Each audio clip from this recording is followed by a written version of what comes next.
Assalamu alaikum wa rahmatullahi ta'ala wa barakatuh. Donc, on se retrouve aujourd'hui pour avancer dans notre cours les droits d'Allah, l'unicité et la sincérité, al-ikhlas wa tawhid. La semaine dernière, on a lu ensemble le petit texte et on a répondu à la première question. Je donne mon avis concernant les gens qui prient afin que l'on parle d'eux en bien. Ensuite, on a donné la signification de la sharika lahu wa mukhlisina lahu din. Et on a extrait des versets les ordres d'Allah.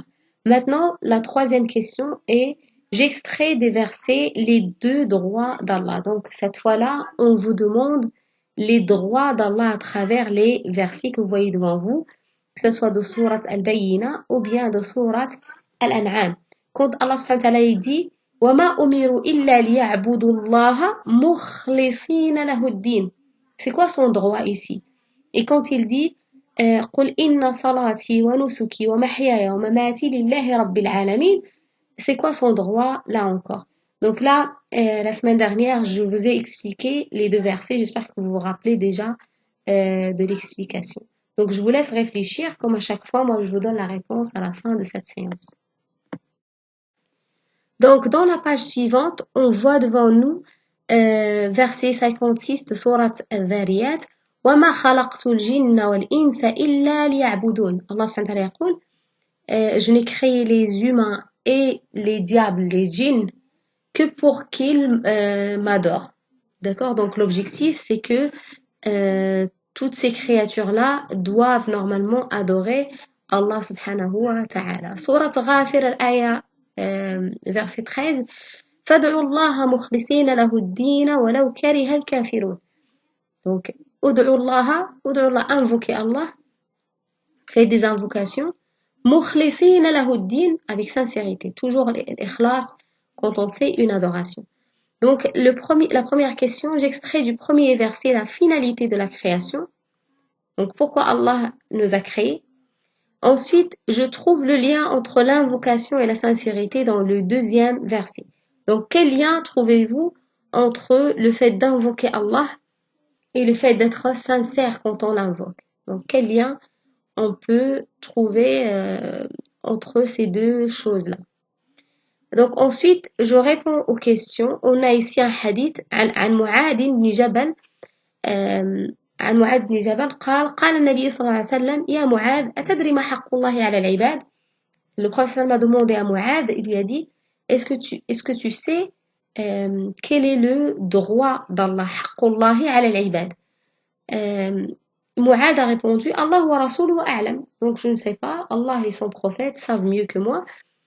Et le prophète lui a dit, قال أن يعبدوه ولا يشركوا به شيئا. Donc voilà le droit d'Allah ici, أن يعبدوه. Donc c'est de l'adorer, ولا يشركوا به شيئا, sans rien lui associer. Ensuite, il lui a dit, أتدري ما حقهم عليه. Donc c'est quoi le droit cette fois-là des serviteurs d'Allah? Et le prophète sallam répond, Mu'adh, pardon, il répond, Allah wa rasuluhu a'lam. Donc Allah et son prophète savent mieux que moi. Et là, le prophète lui dit, Allah yu'adhibahum.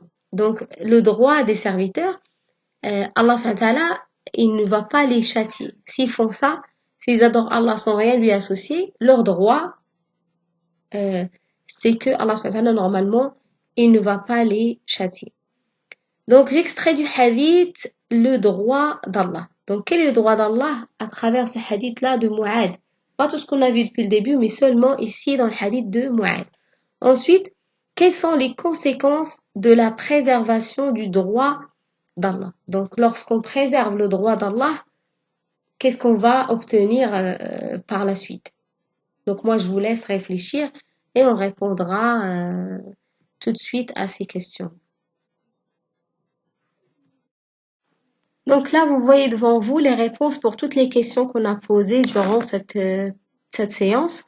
D'abord, les deux droits d'Allah. Donc là, on a trouvé ces deux droits-là dans les versets de Sourate Al-Bayyina et de Sourate Al-An'am. D'abord, l'adoration.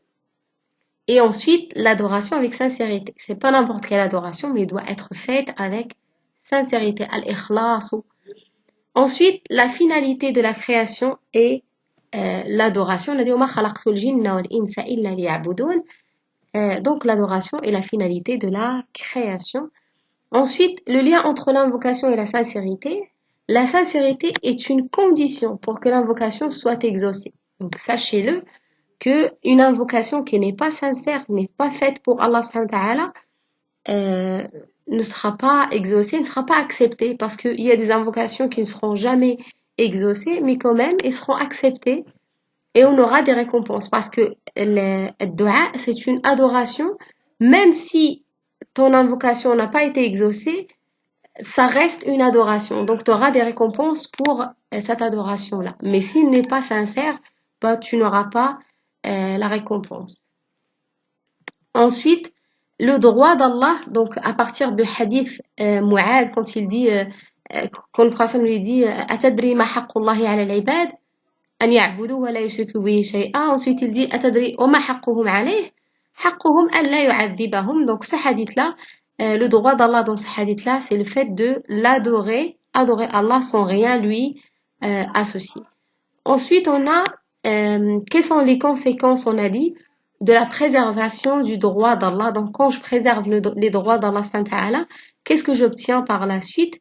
Donc, on a celui qui adore Allah et ne lui associe rien, ne sera pas châtié, parce que le prophète dit, وَمَا حَقُّهُمْ عَلَيْهِ حَقُّهُمْ أَلَّا يُعَذِّبَهُمْ حَقُّهُمْ أَلَّا يُعَذِّبَهُمْ. Donc, j'espère que tout est clair pour vous, pour cette séance d'aujourd'hui. Il faut recopier les réponses que vous voyez devant vous sur votre cahier d'éducation islamique. N'hésitez pas à m'envoyer vos questions s'il y a quelque chose qui n'est pas clair. Wa salamatkum wa salamu alaykum wa rahmatullahi ta'ala wa barakatuh.